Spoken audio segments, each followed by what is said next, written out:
Hello everyone, welcome to our channel. This is Srishti Agarwal. तो मैं आप सभी कक्षा 8 के स्टूडेंट्स के लिए लेकर आई थी प्रखर हिंदी कार्य पुस्तिका के सॉल्यूशन, जिसमें हमने काफ़ी सारे कार्यपत्रक आकलन पत्रक के सॉल्यूशन देख लिए हैं। यहाँ पर आगे बढ़ते हुए हम देखेंगे कार्यपत्रक 59-60 का सॉल्यूशन, साथ ही आकलन 10 का सॉल्यूशन भी देखने वाले हैं इसी पार्ट में। तो वीडियो के अंत तक बने रहना है आपको इसी तरह हमारे साथ। तो स्टार्ट करेंगे सबसे पहले कार्यपत्रक 59 वर्कशीट 59 59 का सॉल्यूशन, जिसमें एक अनुच्छेद दिया हुआ है जिसे आपको पढ़ना है और इससे रिलेटेड कुछ क्वेश्चन पूछे जाएंगे जिसके आपको आंसर करने हैं। विशु को उसके 16वें जन्मदिन पर उसके पिताजी ने उसे मोटरसाइकिल उपहार में दी। विशु आज बहुत खुश था। उसने अपने दो दोस्त यश और गगन को अपनी मोटरसाइकिल पर बिठाया और दूर तक घूमने निकल गए। उनकी मोटरसाइकिल आज हवा से बातें कर रही थी, सबसे आगे सबसे तेज।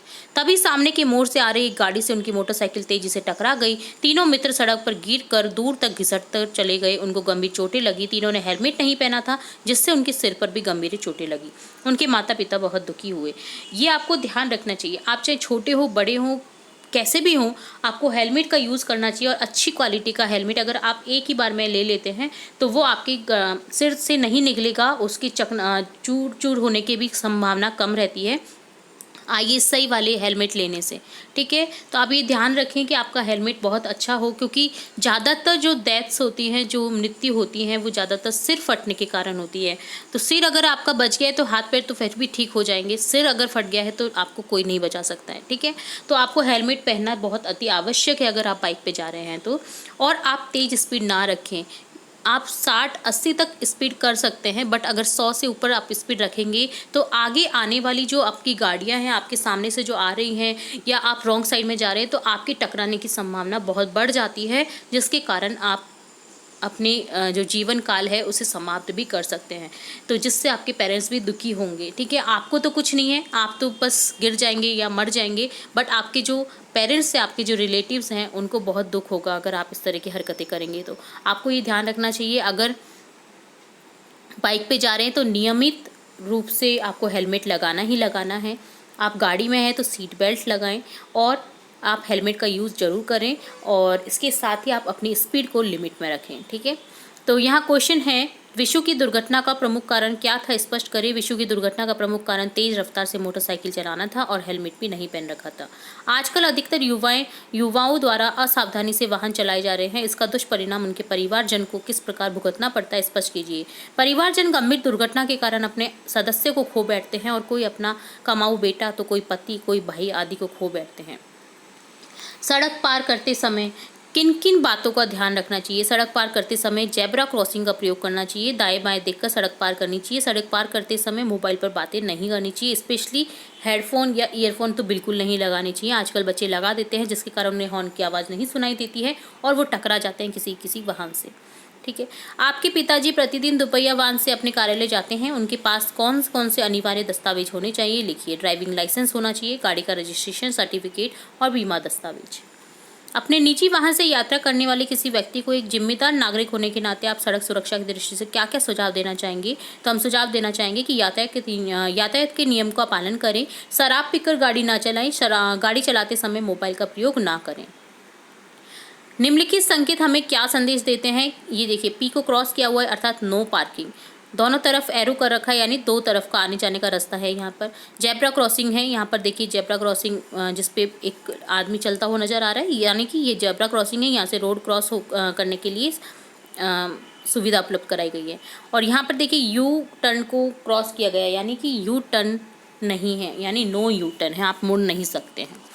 ठीक है, तो ये डन होता है कार्यपत्र 59 का सॉल्यूशन डन। अब देखेंगे कार्यपत्रक 60, जिसमें है कविता, जिसे आपको पढ़ना है और इससे रिलेटेड कुछ क्वेश्चन के आपको आंसर करने हैं।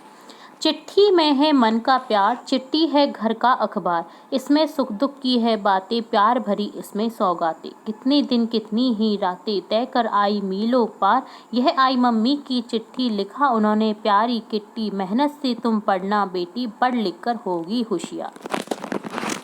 तो यहाँ पर एक माँ के द्वारा चिट्ठी लिखी गई है अपनी बेटी को, तो वो बता रही है कि ये कितनी दूर से आई है और इसमें कितनी सौगातें भरी हुई हैं उसके लिए कितना प्यार भरा हुआ है।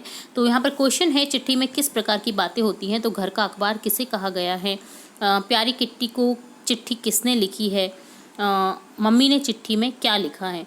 तो यहाँ पर आपको क्वेश्चन बनाने, ठीक है। चिट्ठी में किस प्रकार की बातें होती है। चिट्ठी में प्यार भरी बातें होती हैं। कहा जाता है कि अगर कोई पढ़ने गया है तो उसे पढ़ने के लिए प्रोत्साहित किया जाता है। उसे कोई चीज़ चाहिए तो उसके लिए पूछा जाता है। ठीक है, घर का अखबार भी कहा गया है चिट्ठी को यहाँ पर। तो ये क्वेश्चन बन गया कि घर का अखबार किसे कहा गया है। प्यारी किट्टी को चिट्ठी किसने लिखी, उसकी माँ ने लिखी थी। तो यहाँ पर क्वेश्चन बन गया प्यारी किट्टी को चिट्ठी किसने लिखी है। मम्मी ने चिट्ठी में क्या लिखा है कि तुम पढ़ना बेटी, पढ़ लिख कर तुम होशियार होना, है ना, अपना नाम रोशन करना। तो यहाँ पर ये आपके क्वेश्चन बन जाते हैं इस दिए गए कविता से।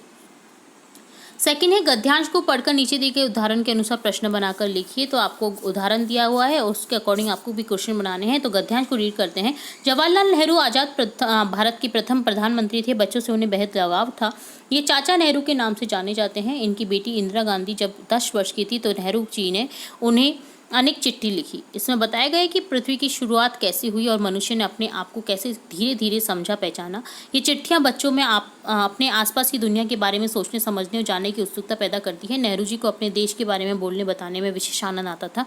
ये सभी चिट्ठियां पिता के पत्र पुत्री के नाम पुस्तक में संकलित हैं। संसार पुस्तक है, इसी पुस्तक से सवाल लिया गया है। खास बात यह है कि ये पत्र नेहरू जी ने अंग्रेजी में लिखे थे और हिंदी में अनुवाद हिंदी के मशहूर उपन्यासकार मुंशी प्रेमचंद ने किया है। नेहरू जी ने इंग्लिश में लिखे थे बट इनका हिंदी में जो अनुवाद है वो मुंशी प्रेमचंद द्वारा किया गया है।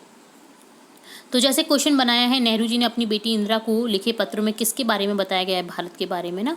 तो यहाँ पर क्वेश्चन बन गया है कि किसके बारे में बताया गया है। तो इसी तरह से लिखेंगे जवाहरलाल नेहरू कौन थे, भारत के पहले प्रधानमंत्री स्वतंत्र भारत के। ठीक है, जवाहरलाल नेहरू किस नाम से जाने जाते थे, चाचा नेहरू के नाम से।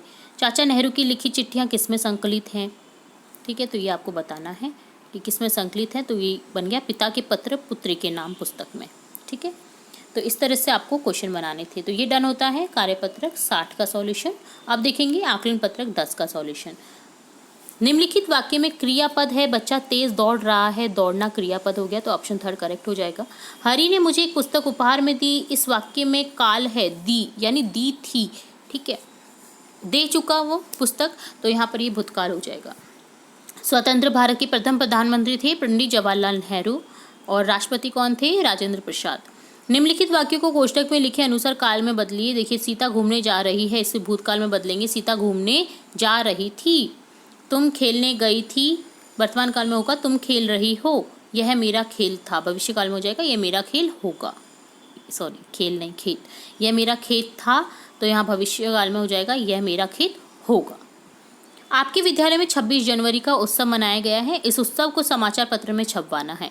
आप क्या क्या बातें छपवाना चाहेंगे, लिखिए। उत्सव का नाम, तिथि, गणतंत्र दिवस 26 जनवरी, समय प्रातः 7 बजे से कार्यक्रम स्थल का नाम लिखेंगे, मुख्य अतिथि का नाम लिखवाएंगे और प्रयोजक आदि। निम्नलिखित शब्दों का प्रयोग करते हुए वाक्य लिखिए। नदी, खिलाड़ी, राजस्थान, लकड़ी। तो नदी से बनाएंगे, जैसे हमारे देश की गंगा नदी सबसे पवित्र नदी है। खिलाड़ी, सुनील गावस्कर क्रिकेट का खिलाड़ी है। राजस्थान, जयपुर राजस्थान की राजधानी है। लकड़ी से हो जाएगा कुर्सी व पलंग लकड़ी से बने हुए हैं, लकड़ी के बने हुए हैं। 7th है चित्र देखकर वाक्य बनाइए। प्रत्येक वाक्य में विशेषण और विशेष्य का प्रयोग करते हुए उन्हें अलग अलग कीजिए। तो यहाँ पर एक चित्र दिया हुआ है पार्क का। ठीक है, तो आपको इस एग्जाम्पल भी दे रखा है, तो इसके अकॉर्डिंग आपको अन्य सेंटेंस भी बनाने जिसमें विशेषण और विशेष्य का प्रयोग हुआ हो। तो देखिए, 2 बच्चे झूल रहे हैं। बच्चे कितने हैं, 2। उनकी विशेषता है 2, तो ये विशेषण हो गया। विशेष्य हो गया, जिसकी विशेषता बता रहे हैं वो हैं बच्चे। ठीक है, तो यहाँ पर इस तरह से इस सेंटेंस में विशेषण विशेष्य आ गया। इसी तरह से एक बच्ची फिसल रही है, तो बच्ची की विशेषता कि वो एक है, ये विशेषण हो गया। और बच्ची किसकी विशेषता बता रहा है, एक बच्ची की, तो यहाँ पर विशेष्य हो गया बच्ची। एक लड़का कचरा डाल रहा है, तो यहाँ पर हो जाएगा एक विशेषण हो जाएगा और लड़का हो जाएगा विशेष्य। बगीचे में हरे पेड़ हैं, पेड़ की विशेषता कि वो हरे हैं, अब पेड़ हो गया विशेष्य। कुछ बच्चे खेल रहे हैं, कुछ हो गया यहाँ पर विशेषण और बच्चे हो गया विशेष्य, जो कि जिसकी विशेषता होती है वो होते हैं विशेष्य और जो विशेषण विशेषता बताते हैं वो होते हैं विशेषण। ठीक है, तो यहाँ पर ये डन होता है आकलन पत्रक 10। साथ ही हमने देखा कार्यपत्रक 60, 59, 59 का सॉल्यूशन। इसी तरह आगे भी सॉल्यूशन देखेंगे और भी इंपॉर्टेंट वीडियोस आपकी कक्षा से रिलेटेड देखेंगे। तो जुड़े रहे हमारे चैनल के साथ। वीडियो को पूरा देखने के लिए धन्यवाद।